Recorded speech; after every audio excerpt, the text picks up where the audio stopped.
संघर्ष कर अभी बहुत दूर जाना है। जिन्होंने कहा तेरे बस का नहीं, अभी उन्हें भी करके दिखाना है। नमस्कार दोस्तों, मैं आपका वैभव आपके अपने चैनल सक्सेस विद वीएससी में बहुत बहुत स्वागत करता हूं।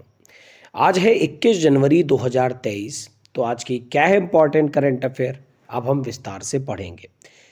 चलिए शुरू करते हैं आज की पहली न्यूज़ के साथ। आज की पहली न्यूज़ आपकी स्क्रीन पर आ चुकी है। न्यूज़ है एफआईएच पुरुष हॉकी विश्व कप से। आपको पता है प्रेजेंट टाइम में हॉकी विश्व कप का आयोजन उड़ीसा में किया जा रहा है। तो हॉकी विश्व कप में इम्पॉर्टेंट न्यूज़ ये है कि नीदरलैंड ने दर्ज की है हॉकी विश्व कप इतिहास की सबसे बड़ी जीत। 3 बार का चैंपियन है नीदरलैंड। इसने एफआईएच पुरुष हॉकी विश्व कप के क्वार्टर फाइनल में भी प्रवेश कर लिया है और क्वार्टर फाइनल में प्रवेश करने के लिए नीदरलैंड ने हॉकी विश्व कप इतिहास की सबसे बड़ी जीत 14-0 दर्ज की है चिली देश पर। ऑस्ट्रेलिया ने पहले दक्षिण अफ्रीका के खिलाफ हॉकी विश्व कप मैच में जीत के सबसे बड़े अंतर 12-0 का रिकॉर्ड बनाया था, जिसको तोड़ दिया है नीदरलैंड ने। नीदरलैंड के खिलाड़ी हैं जिप जॉनसन और थियरी ब्रिंकमैन ने मैच में हैट्रिक बनाई है। तो आपको ये आगे आने वाले सारे एग्जाम के लिए न्यूज़ याद रखनी पड़ेगी क्योंकि मोस्ट इम्पॉर्टेंट है। ठीक है, नीदरलैंड की बात करें तो इसकी राजधानी क्या है? एम्स्टर्डम इसकी राजधानी है। इसके अलावा नीदरलैंड को हॉलैंड देश के नाम से भी जानते हैं। चिली देश की बात करें तो इसकी राजधानी सैंटियागो है। बढ़ते हैं, कुछ इंपॉर्टेंट पॉइंट नीदरलैंड के बारे में जान लेते हैं। तो जैसा कि मैंने अभी आपको बताया, नीदरलैंड हॉलैंड के रूप में भी जाना जाता है। उत्तर पश्चिमी यूरोप में स्थित एक कंट्री है। रॉटरडैम बंदरगाह यूरोप का सबसे व्यस्त बंदरगाह यहीं पर बना हुआ है। नीदरलैंड ने 1919 में महिलाओं के मताधिकार की अनुमति दी और 2001 में समलैंगिक विवाह को वैध बनाने वाला पहला देश भी बना था। राजधानी जैसा कि मैंने आपको बताया एम्स्टर्डम है। जनसंख्या 1.75 करोड़ है, यानी बहुत ही कम जनसंख्या है। राष्ट्रभाषा है डच। सम्राट विलियम अलेक्जेंडर हैं और प्रधानमंत्री हैं मार्क रूट। उम्मीद करता हूं सारे पॉइंट आपको क्लियर हो गए होंगे।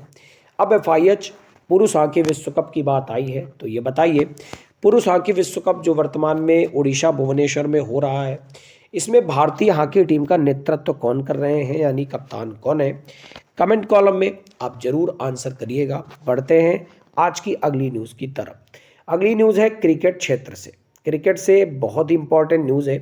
एक बहुत बड़ा नाम है क्रिकेट खिलाड़ी हाशिम अमला। आपने बहुत अच्छे से सुनना रखा होगा इनका नाम। हाशिम अमला दक्षिण अफ्रीका के दूसरे सबसे अधिक टेस्ट रन बनाने वाले क्रिकेटर हैं, जिन्होंने क्रिकेट के सभी प्रारूपों से रिटायरमेंट ले लिया है। उन्होंने जैक स्कैलिस के पहले स्थान के बाद 124 टेस्ट में 9,282 रन बनाए और 27 एक दिवसीय शतक भी लगाए और दक्षिण अफ्रीका के लिए लगभग 18,000 से ज़्यादा रन भी बनाए।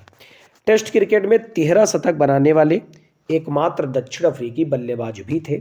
तो याद रखिएगा हाशिम अमला का नाम। एक समय के सबसे तेज बल्लेबाजों में से जाने जाते थे हाशिम अमला, जिन्होंने रिटायरमेंट की घोषणा कर दी है। बहुत सारे ऐसे नाम हैं जिन्होंने 2022 में क्रिकेट से रिटायरमेंट लिया था। एक दो नाम आप जरा कमेंट कॉलम में बताइए कौन कौन से ऐसे खिलाड़ी हैं जिन्होंने क्रिकेट से रिटायरमेंट लिया था 2022 के अंदर। बात करें किस देश से हैं, तो दक्षिण अफ्रीका से हैं। दक्षिण अफ्रीका की राजधानी क्या है?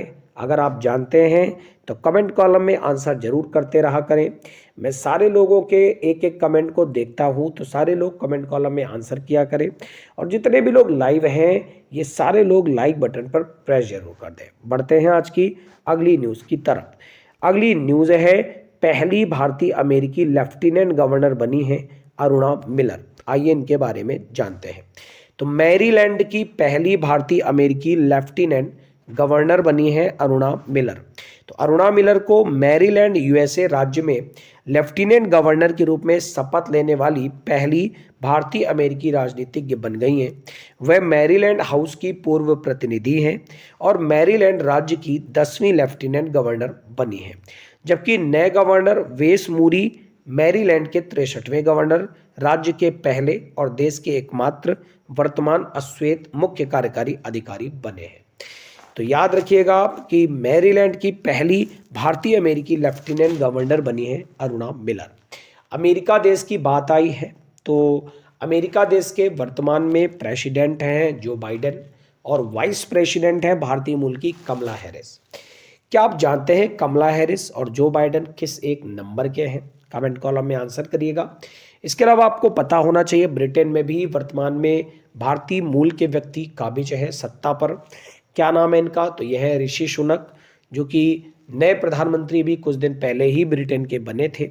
इसके अलावा बहुत सारे ऐसे देश हैं जहां पर हमारे देशों के लोगों ने कब्जा कर रखा है अच्छे पदों पर। जैसे कि बात करें मॉरिशस की, तो वहां पर प्रविंद्र जगन्नाथ, ये भी भारतीय मूल के हैं। तो उम्मीद करता हूँ न्यूज़ आपको अच्छे से क्लियर हो गई होगी। अमेरिका की राजधानी वाशिंगटन डीसी है, जिसमें डीसी का अर्थ अक्सर मैं आपको क्लास में बताता हूँ डिस्ट्रिक्ट ऑफ कोलंबिया है। बढ़ते हैं अगली न्यूज़ की तरफ। अगली न्यूज़ एक और इम्पॉर्टेंट पुरस्कार से, बहुत इम्पॉर्टेंट पुरस्कार है। नेपाली नेत्र रोग विशेषज्ञ हैं डॉक्टर सैंडुक रोहित ने जीता है बहरीन का ISA पुरस्कार। तो हिमालयन मोतियाबिंद परियोजना के सह संस्थापक और प्रख्यात नेपाली नेत्र रोग विशेषज्ञ डॉक्टर सैंडुक रोहित ने जनवरी के लिए मानवता की सेवा के लिए ISA पुरस्कार 2021-22 जीता है। कई लोगों की आंखों की रोशनी बचाने के लिए उन्हें प्यार से गॉड ऑफ साइट भी कहा जाता है। पद्मश्री पुरस्कार, भूटान के नेशनल ऑर्डर ऑफ मेरिट और रेमन मैग्सेसे पुरस्कार को भी प्राप्त कर चुके हैं।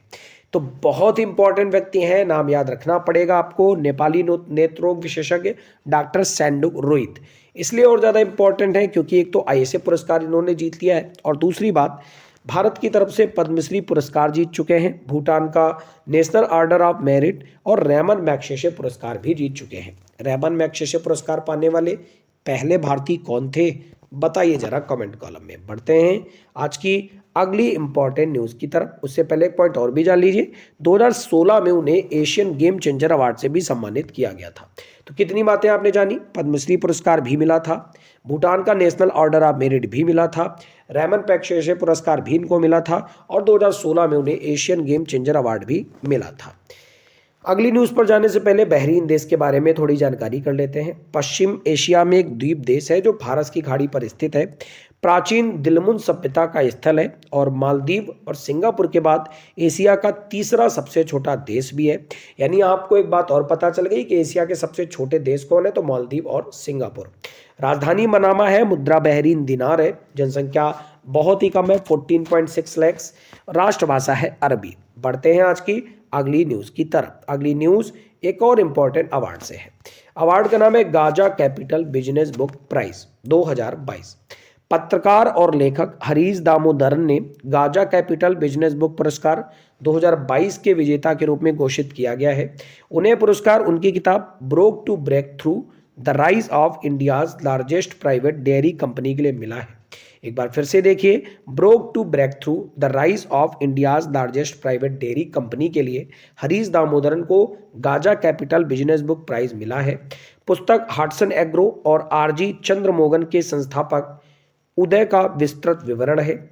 ठेला गाड़ियों में आइसक्रीम बेचने से लेकर सूचीबद्ध कंपनी बनने तक 6,000 करोड़ रुपए से अधिक का राजस्व अर्जित किया है। याद रखिएगा।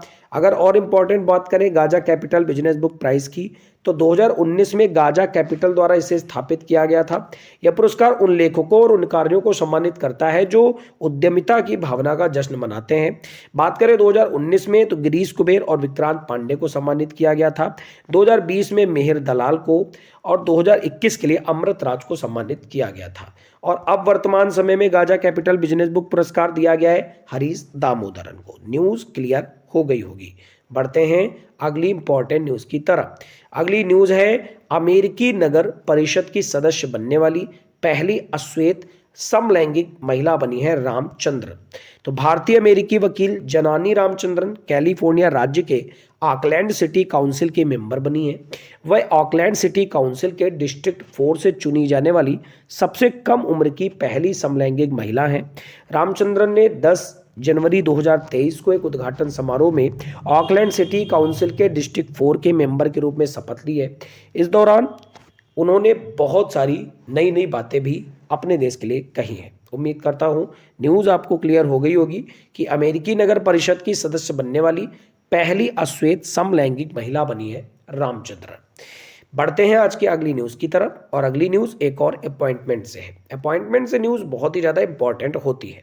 प्रवीण शर्मा को राष्ट्रीय स्वास्थ्य प्राधिकरण के निदेशक के रूप में नियुक्त किया गया है। तो प्रवीण शर्मा को स्वास्थ्य और परिवार कल्याण मंत्रालय के तहत राष्ट्रीय स्वास्थ्य प्राधिकरण यानी आयुष्मान भारत डिजिटल मिशन में निदेशक के रूप में नियुक्ति करी गई है। कार्मिक एवं प्रशिक्षण विभाग से जारी आदेश के अनुसार शर्मा को पदभार ग्रहण करने की तिथि से या अगले आदेश तक 5 वर्ष की अवधि के लिए नियुक्त किया गया है। बात करें प्रवीण शर्मा की, तो राष्ट्रीय स्वास्थ्य प्राधिकरण के निदेशक के रूप में नियुक्त होने से पहले 2005 बैच के Indian defence service of engineers के अधिकारी भी रह चुके हैं। न्यूज़ क्लियर हो गई होगी आपको, ये मानते हुए बढ़ते हैं आज की अगली इंपॉर्टेंट न्यूज़ की तरफ। तो अगली न्यूज़ है, छत्तीसगढ़ के कांगेर नेशनल पार्क में दिखा है दुर्लभ नारंगी रंग का चमगादड़। इस टाइप की न्यूज़ आजकल एग्जाम में बहुत ही ज़्यादा आती हैं, इसीलिए मैं लेकर आया हूं, तो याद रखिएगा। छत्तीसगढ़ के कांगेर नेशनल पार्क में दिखा है दुर्लभ नारंगी रंग का चमगादड़। तो छत्तीसगढ़ के बस्तर में कांगेर घाटी राष्ट्रीय उद्यान के पराडी बोडल गांव में पेंटेड बैट के नाम से जाना जाने वाला एक दुर्लभ नारंगी रंग का चमगादड़ देखा गया है। इस रंगे हुए चमगादड़ का वैज्ञानिक नाम है कैरिवेला पिक्टा। इस प्रजाति को विश्व स्तर पर लुप्तप्राय की श्रेणी में रखा गया है। आमतौर पर यह प्रजाति Bangladesh, Brunei, Burma, Cambodia, China, Indonesia, Thailand और वियतनाम में पाई जाती है। इसके अलावा बात करें कांगेर घाटी राष्ट्रीय उद्यान की, तो इसकी स्थापना 1982 में करी गई थी। यह उद्यान छत्तीसगढ़ के बस्तर जिले में बना हुआ है। इसकी उच्च जैव विविधता के कारण इसे बायोस्फीयर रिजर्व के रूप में भी नामित किया गया है। राष्ट्रीय उद्यान अपनी चूना पत्थर की गुफाओं के लिए प्रसिद्ध है, जो चमगादड़ों के लिए उपयुक्त निवास स्थान भी प्रदान करता है। इस राष्ट्रीय उद्यान का नाम बात करें तो कांगेर नदी के नाम पर रखा गया है। अब मैं आपसे कुछ क्वेश्चन पूछूंगा। क्वेश्चन नंबर 1 ये है, ये बताइए कि ब्रुनेई की कैपिटल क्या है, और दूसरा क्वेश्चन ये है कंबोडिया की कैपिटल क्या है, थाईलैंड की कैपिटल और वियतनाम की कैपिटल। इन सारे क्वेश्चंस के आंसर आप कमेंट कॉलम में जरूर दीजिएगा। तो ये थी आज की ओवरऑल क्लास। आपको क्लास कैसी लगी आप कमेंट कॉलम में जरूर बताइएगा। और हाँ, अगर आपको क्लास अच्छी लगी है ना, तो लाइक बटन पर प्रेस करना मत भूलिएगा। दोस्तों के साथ ज़्यादा से ज़्यादा इस क्लास को शेयर करिएगा। इसके अलावा मैं आपको बता दूँ, शाम के समय आपको जरूर जुड़ना है। शाम के 6 बजे, सुबह 6 बजे स्लॉट बुक कर लीजिए। सुबह 6 बजे डेली करंट अफेयर की क्लास और शाम को 6 बजे स्टैटिक जीके की क्लास डेली की जाती है इस चैनल पर, तो अभी सब्सक्राइब करें। आपका दिन मंगलमय हो। Thank you everyone, God bless you all.